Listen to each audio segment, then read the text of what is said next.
Hello, welcome back, guys. Han MMA 13 here with my very late predictions for UFC 307 Rountree, or should I say Pereira versus Rountree Jr. Um, I'm a bit late with this. I ain't got round to it because I've had a bit of a busy time of the weekend, and I'm not wanting to miss this card. I'm watching it. It starts in about 3 hours. I'm gonna have to get this uploaded pretty quickly. And here we go. We're going to the first fight. First fight, Tim Means versus Court McGee. Now, Tim Means, I've always thought of him as someone with really good cardio, and obviously he's fighting in Utah, which is, high altitude, and a lot of fighters, they kind of suffer with that, when they're not used to fighting in that kind of environment. And even though he maybe isn't used to that, he's got a really good gas tank. All of his fights, when he's gone 3 rounds, he's still in there. He's still, not necessarily winning, but he's still putting out output. He's still trying to win the fight. And the guy he's fighting is the opposite, to be honest. But he does train out of Utah, which is something important. So that could even things out a little bit. But I don't think Court McGee fights to win anymore. Early in his UFC career, many years ago, he had a win over Robert Whittaker. Whittaker wasn't obviously the same as he was now back then, but he's had other wins, but his main kind of thing with me at the moment why I don't like to pick him is the fact that he does not fight to win, he fights to survive. It doesn't seem like he's coming there to actually get the victory. He's coming there to pick up a paycheck and then survive and not get any more brain damage than he's clearly already got. But Tim Means, I respect him because he does come to win, comes to fight, and both of them been in the UFC a long time. Tim Means, he's not had the best run of recent times, but I do think that he's very much a stronger fighter than Court McGee. When he gets to the grappling, he likes to, control people, get top position.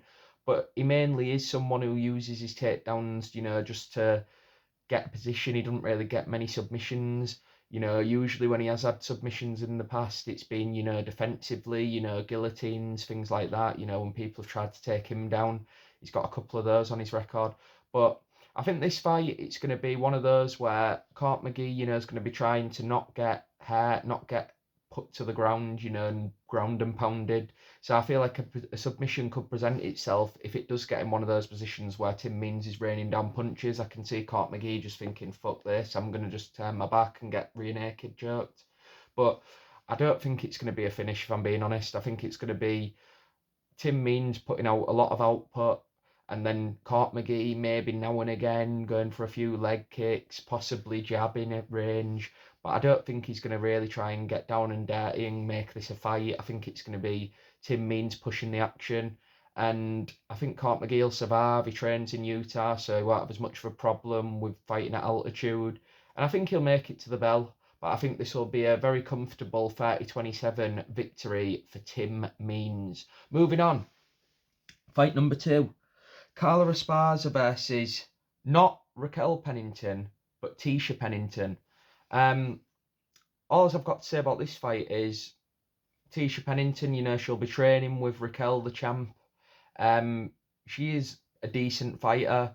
She's a lot younger than Carla Esparza. I believe Esparza's like 36 now. Tisha's like 31. In my notes, I've got here that she's never been finished as Raquel and could easily be on a 3-fight winning streak because her last 2 fights were split decisions, and the fight before that she won comfortably, unanimous decision. So she could be on a 3-fight win streak right now, but obviously close fights, and it was against good competition, has got to be added. The first one I believe was against Mackenzie Dern, and the second one I believe was against Lemos. I might be wrong about that, but I'm pretty sure it was. And yeah, she's a good fighter, women's MMA level. She's got decent hands for women's MMA. She throws straight punches. Esparza, getting to the end of her career, I think that she's probably not ever going to get to the title again. And she is facing someone who's obviously a lot hungrier because she's never been to the top. She's never won the title before, but she is top level, top 15 level. I feel like possibly top 10 level because it isn't the best division, as many of you might know. But That's not saying much. I think that this is going to be a pretty straightforward decision victory, but I will say that if you want to put some money on this, it might be worth putting money on a finish, because I feel like with it being at altitude and the fact that Esparza's getting up in age, I feel like if there's any time that it might be one of those where there's a finish because she just hasn't got it anymore, and she might just not be able to handle the pressure of the younger fighter who is good on the feet and does have very good hands. And usually wrestlers, when they're fighting at altitude, if they don't get the first two takedowns, out of exhaustion more than anything, they can get stopped. So that might be worth a bet. Maybe the late second slash third round finish. But if I was to do a prediction, I'd probably say it's more likely to be just a simple 30-27, maybe 29-28, where, women's MMA, Esparza might get a takedown in one of the rounds and steal it. But yeah, I'm going with Tisha Torres, younger fighter. She's definitely got the speed advantage on the feet, and she's quite tall, rangy, so she'll be able to possibly, stay at range and avoid takedowns. And even if there is takedown shot by Esparza, they're probably going to be a lot slower the longer the fight goes and the more exhausted she gets in the fight. So I think it's going to be a 29-28 decision for Tisha Pennington, not Torres. Sorry about that, Tisha. Moving on. Irvin St. Preux versus Ryan Spann.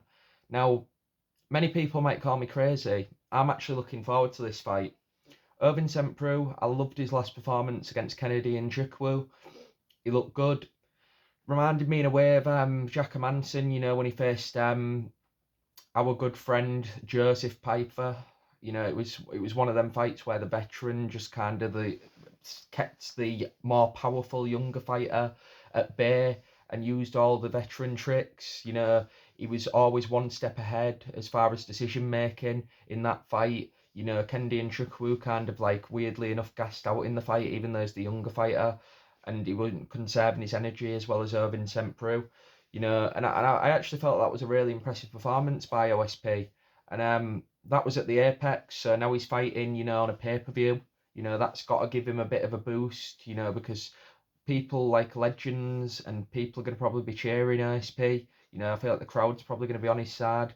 And it's a good fight. Ryan Spann, he comes to fight. He in the most high IQ fighter, and don't take that the wrong way. That's nothing to do with anything personal to do with his background, let's just say. But he ain't the best, decision making. He tends to just muscle his way in. He likes, the Anthony Smith fight's a good example. He was kind of not conserving his energy in that fight. And I feel like we could see a similar kind of fight to OSP's last fight, fighting a fighter who's kind of not as good with making decisions and conserving energy. And I feel like when you're fighting someone like Ryan Spann, who's very muscular, that takes up a lot of energy, the oxygen, the muscles. It's not good when you're fighting someone who's going to make you work. OSP's not going to come forward to make him, give him opportunities. He's going to have to really, really push if he wants to get OSP to get respect for him and not throw those kicks he likes to throw, and not just jab at range and have a field day, with body kicks. And it's going to be one of those fights where I feel like Ryan Spann's going to come forward and try and get him out there early, because he knows that he ain't got the gas tank to make it to the later rounds. And if that does not happen, which I think it's not going to, I feel like he's going to be in deep waters and OSP is going to be able to drown him. So I think this is actually going to be a shocking finish, because he is actually the underdog, OSP.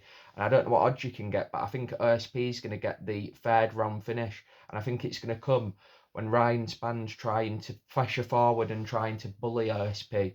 And then I feel like he's going to latch up some form of like head and arm kind of position, and then he's going to knee him. And I feel like it's going to be a typical retro OSP, using his Muay Thai clinch and kneeing him, hurting him to the body, and then possibly finishing him with some ground and pound. So my prediction is a round 3 ground and pound finish for OSP, the legend. Moving on. Fight number 4. Pereira versus Cesar Almeida. The biggest underdog on the card, Pereira, in this fight. And I can see why, because I don't think he's got a chance in this fight. He's a lot younger than Almeida. He's, I believe, 8 years younger. He's 28. So, you know, you could say, oh, it's altitude that could have something. This fight's not making it to even the second round, never mind the late third round. It's going to be a first round finish, I believe, for Cesar Almeida. He's looked very impressive in his previous performances. Obviously a glory kickboxing veteran, you know, top level striking. Pereira, he's never looked too impressive. He's not had any impressive wins in the UFC. I've got in my notes here, you know, he hadn't fought. He was meant to fight, sorry, in June, which is a good sign because it means he's had 2 training camps for Pereira. He was meant to fight Shara Bullet in June, and obviously that fight didn't go through. So obviously he's been training for a while for his date. So that is a good sign. But that only comes into play if this fight makes it to the late rounds and he's just not on the level of Cesar Almeida in any way. It's not even like we can say, oh, but he pushes a good pace, Pereira, you know, he could take him down, could drown him. No, this isn't that type of fight. He's not that level. And Pereira's obviously, you know, got no real path to victory apart from waiting till he gets tired and possibly surviving till the late rounds because he is the older guy, Almeida, but I don't see that happening. This one's not getting out the first round, and it's going to be a Cesar Almeida KO first round. I can see it happening, one of those where Pereira's just getting tired, fed up of trying to get him, and you just can't catch him and he can't land his shots, and I can just see him coming in with spazzy punches and getting absolutely laid out cold. So I feel like this is going to be a highlight of the card, and I feel like it's going to be a performance bonus for Cesar Almeida and a statement. Moving on. Fight number 5, Alexander Hernandez versus Austin Hubbard. I'm a big fan of Alexander Hernandez. I think he's a very good fighter. I think he's quite technical on the feet. He's had some, I mean, even in his recent performances, what he's lost, you know, he hasn't looked terrible. And the thing I like about Alex Hernandez as well is that he's active.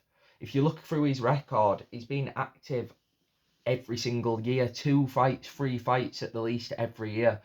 And I feel like, you know, he's 32, I believe. He's not, you know, at the end of his career yet. And I feel like fighters who keep active and when they get to that 30s, like just before the mid 30s, you know, 34, that kind of range, they do tend to become better fighters.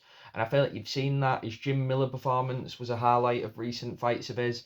Austin Hubbard, I don't think he's on Alexander Hernandez's level whatsoever.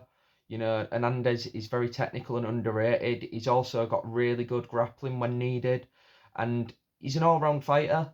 He's not really had the wins where someone's going to say, oh, this guy could be top 15 worthy.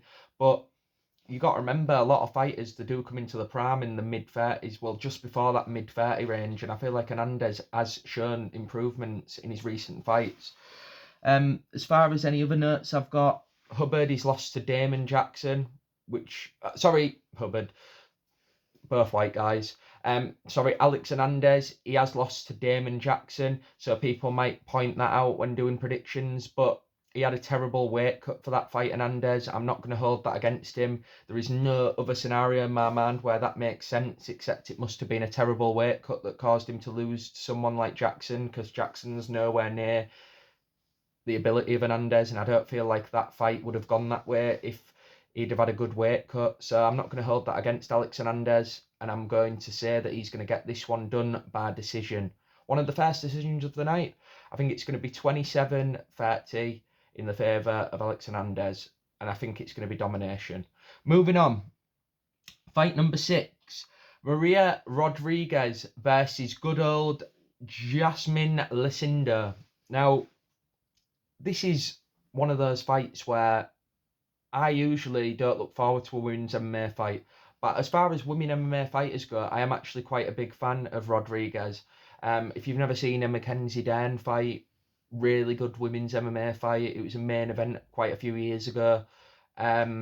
She's had other good fights against people like Rebus. I mean, how impressive that. She's actually made a Rebus fight interesting. And this fight, I feel like she's the better fighter. Lucinda's very, very chunky for the division. She's very, I'd say that she can't really make the weight easily. It looks like she's quite, you know, muscular for a women's MMA fighter. As I said previously about Ryan Spann, that ain't great when you're talking about cardio and you're fighting at kind of altitude. But the fact that she's so much younger than Rodriguez, who's 37, could even that out a little bit. Age catches up to every fighter, especially at lower weight class. But she still looked good in her most recent fights as Rodriguez. She ain't going downhill. She hadn't showed any steep decline.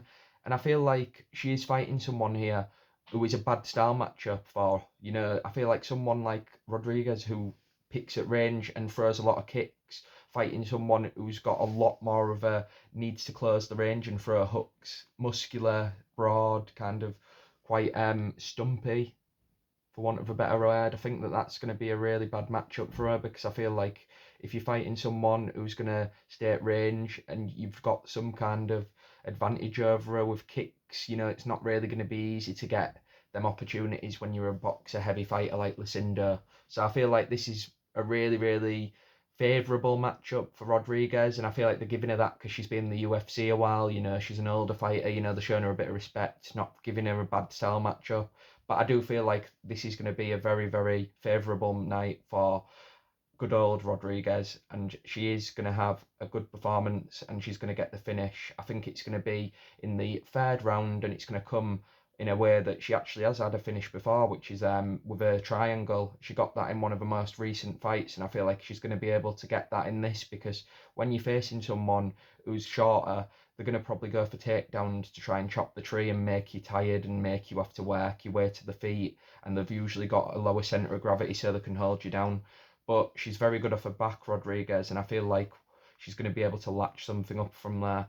And I feel like when you're fighting someone at altitude who isn't known for the best gas tank, they're more likely to get set and put into traps. So I'm going to go for a triangle off her back.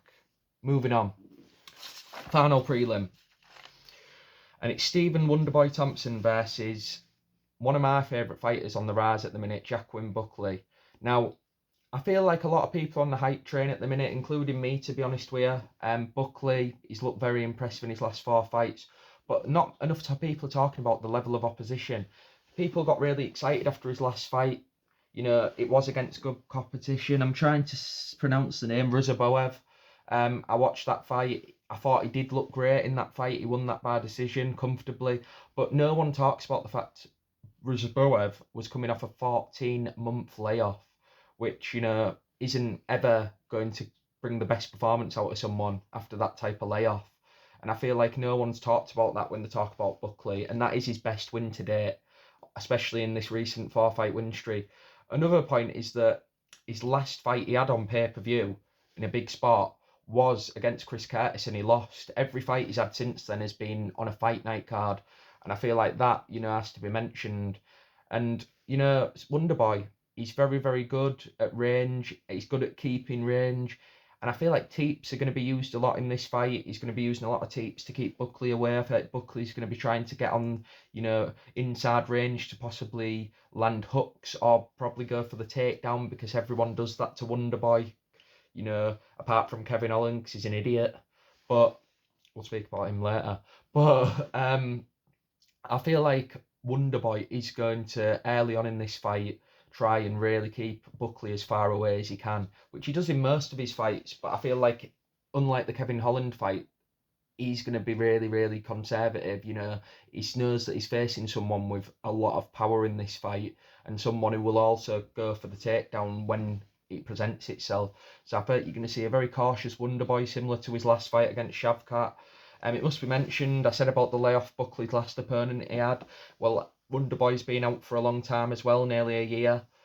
So that must be mentioned. But Wonderboy has often been inactive in the past 5 years. And that Kevin Holland fight, for example, he was already out for a year, and that was one of his best recent performances. So I'm not going to judge it from that. I feel like it's going to be first round, Wonderboy keeping him at range, Buckley trying to use his athleticism and kind of like speed to run in with explosive shots, combinations. But I feel like Wonderboy is going to be able to avoid them early.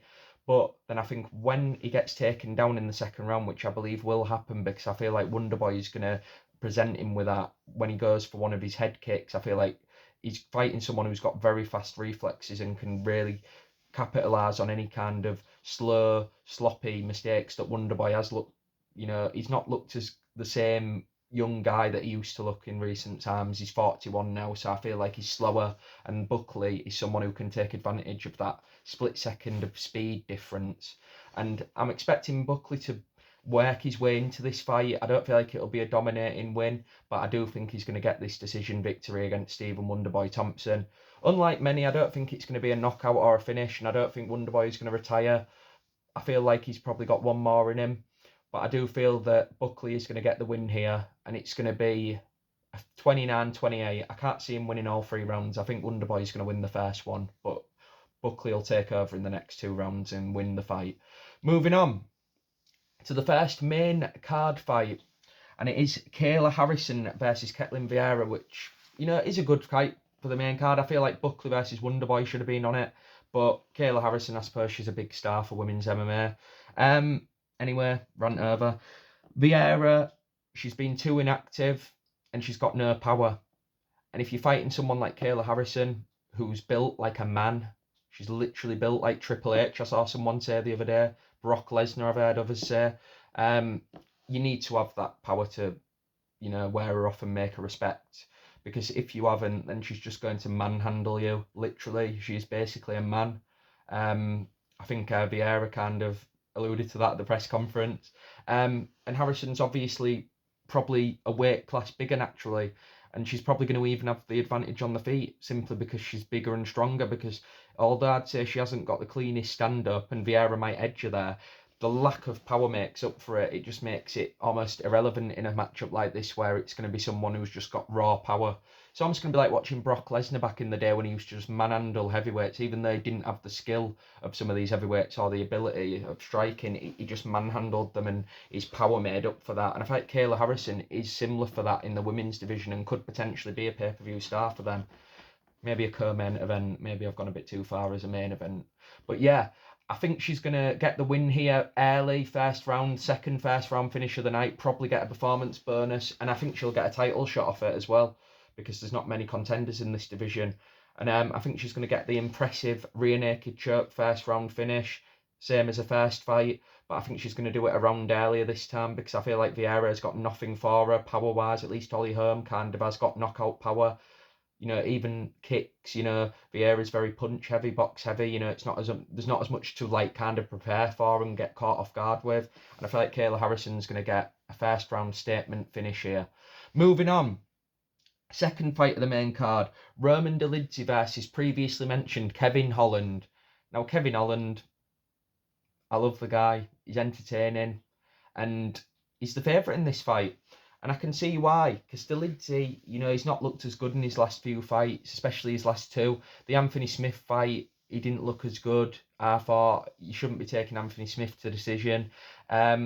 He also, in the fight before that, it was a 5-round main event fight on a fight night, and he also in that fight faded late. I'm noticing a trend of him at the end of fights not looking quite as explosive, quite as, impressive later as the fight goes. And I feel like that's something that's made me sway towards Holland in this, because I do think people forget how good Holland has looked in his past 5 fights, because that MVP fight did kind of put a stain on his kind of recent performances. But people are forgetting the Jack Della Maddalena fight.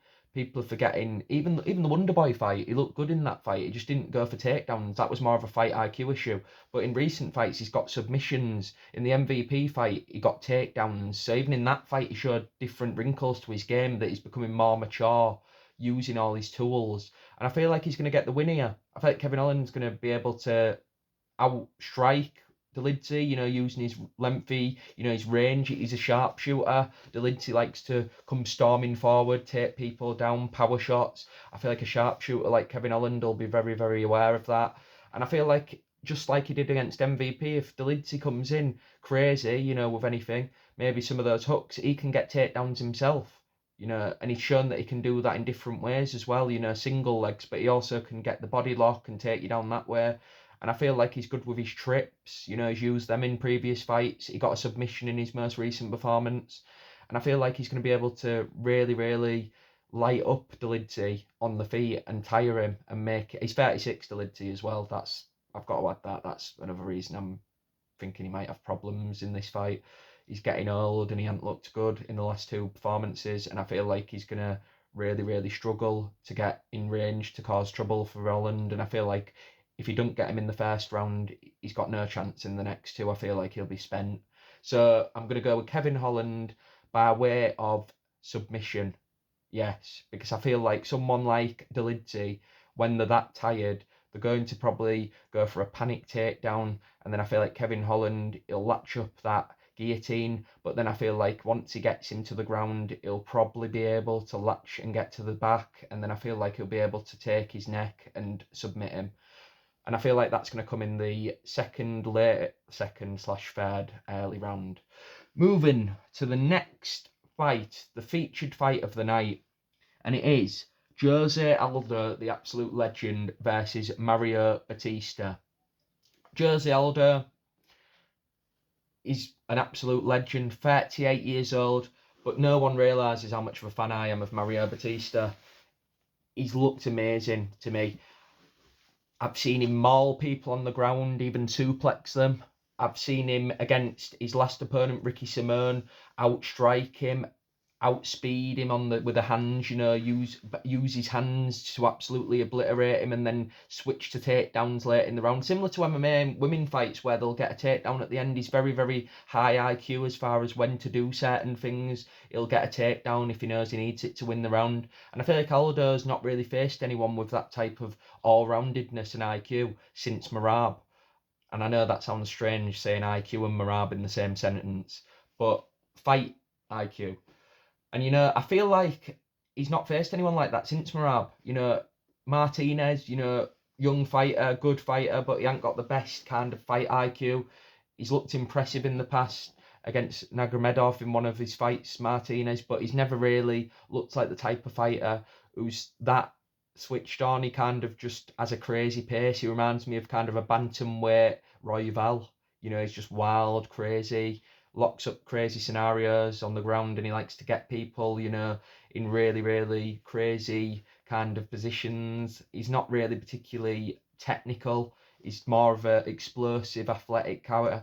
But I feel like people like Batista, they really are someone who can make it to the title shot because he's got every single attribute needed. He's got wrestling, he's got striking, and he's got grappling. But I feel like this fight's going to be where Aldo kind of looks his age. I think it's not going to be one of those fights where you get a finish because Aldo's very, very good at staying in the fight. He always, even when he loses fights, like all 3 rounds, like the Merab fight, he lost every round I thought, but he still made them close. So I feel like he's going to stay in there. It's still going to be an entertaining fight. No one's going to be saying Aldo's finished, even though he's 38. I feel like it'll still be a respectable performance from him. But I feel like he's going to get defeated here. I feel like it's going to be a tough night for him because Batista's just so good everywhere and he's got so much speed. He's one of my favourite fighters to watch. And I feel like Batista's going to really manhandle him here. And I feel like it's going to be similar to the Merab fight where people are going to be angry thinking, let Aldo stand up, give him a chance. People are going to be screaming at the TV. But Batista's not stupid. He's got fight IQ, unlike people like Martinez who just tend to just do whatever they're thinking in that split second. And I feel like he's going to get the win here. And it's going to be a close 30-27 decision, which I know sounds crazy, but I feel like all the rounds will be competitive. But I think Mario Batista is going to win them all. Moving on to the co-main event of the night. Raquel Pennington, the other one, versus good old Juliana Pena. I nearly said Carla Esparza there because Juliana Pena, I didn't even think she was still in the UFC. She hadn't fought for 2 years. She's literally been in the crowd more times than she's been in the octagon. She's really annoying. She's a bit of a bitch. To be honest with you, she makes it interesting in the women's division. She looked pretty sad at the press conference though when people were kind of saying a few home truths to her, and she has got a very bad record. People that make out like she's a legend because she beat Amanda Nunes once, and it was really just a bit of a fluke. It really does remind me of the first Shevchenko versus Grasso fight. I thought that was a fluke. I still do to this day. Last fight proved that to me, and she should have won the second fight, Shevchenko. And I feel like this fight, when Amanda Nunes rematched her, she dominated her. And that's the other thing. It isn't like she's got a 2-year layoff coming off a close fight. She's coming off a beatdown from Amanda Nunes. And you got to remember, she was wanting that Amanda Nunes fight for revenge. She's won the belt before. She's done that. It wasn't about the belt for her. So is Juliana Pena going to have the same motivation to fight Raquel Pennington as she would have done fighting Nunes? I don't think so. And I think that 2 year, I mean, who in the right mind, who is our manager to say, you've been out for 2 years, you're 35, we're going to put you in a co-main event in Salt Lake City at altitude, 5 rounds. Stupid, doesn't make sense. And if there's one comment I can give Raquel Pennington, she's got good cardio. In her last fight, her opponent couldn't keep up with her. She had no cardio, Buena Silva. It was quite embarrassing. And that's one thing I must say about Raquel Pennington. She has got good cardio, and she's coming off another recent 5-rounder where they went the distance. But unlike Pena in her 5-rounder 2 years ago, she didn't get beat up. So she's still going to be relatively fresh. She knows how to go 5 rounds, and I feel like it's her time and she's going to get this victory. Probably by decision, probably going to be the worst fight of the night because it's 5 rounds of women's MMA, but I think she's going to get a comfortable... I'd say she might win 4 of the 5 rounds. I won't give her every round, but she's going to win a comfortable decision against Pena. Moving on, the main event, what everyone's been waiting for, or at least I have, because Big Shama Alex Pereira is taking on Khalil Rountree Jr. Little fun fact for you, which I never knew. Khalil Rountree, his nickname's the Warhorse. I never knew that. Weird nickname to give to someone who literally fights and picks at range. Boring for 3 rounds. So I don't know where he earned that nickname, but interesting. But getting back to the fight, I think Alex Pereira, he's completely on a roll. He's the most active champion I think we've seen. He's been really impressive in his recent performances. Probably every performance he's had since the Vlahovic fight, he's been amazing.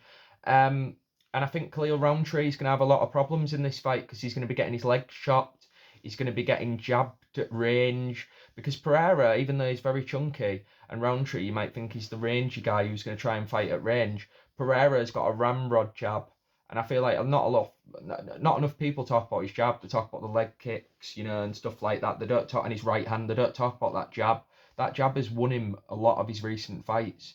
Literally, the fight in the Jamal Hill fight, he was when he got the eye perk. He literally before that was peppering Jamal Hill with jabs, and I feel like that's what really got to Jamal Hill, and I feel like that's what set up the finish after that. And I feel like in this fight, Khalil Rountree is going to be trying to be the matador, make it feel like Pereira's going to come to him. That's not going to happen. It's going to be maybe quite boring for the first minute because I feel like both guys are going to be wanting the other guy to exchange. And then what I think is going to happen, Pereira's going to think, fuck this guy, I'm going to leg kick him, I'm going to chop his legs, then he won't have any movement. And then once that happens, Rountree's a sitting duck. And I feel like we're not actually going to see a typical Pereira right hook in this fight for the finish. I feel like he's going to pepper Jamal Hill. Oh, racist. Oh, shit. Not Jamal, but Khalil Rountree Jr. They do kind of look alike. I feel like he's going to pepper Khalil Rountree with some jabs and leg kicks. And then he's going to go and do what he did in the Sean Strickland fight. He's going to hit him or go for more body shots. He's going to go for jabs to the body, and he's going to condition Rountree to that. And then once he gets to that, he's going to quickly go feint with the body jab and switch stances and catch Rountree coming in with an uppercut. That's my prediction for the fight, my specific prediction. Rountree is going to be getting hit to the body, and then he's going to feint to the body, switch stances, and catch Rountree coming in.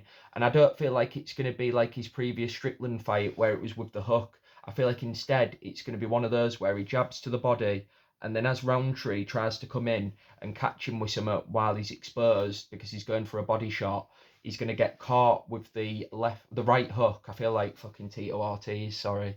Right hook, right uppercut.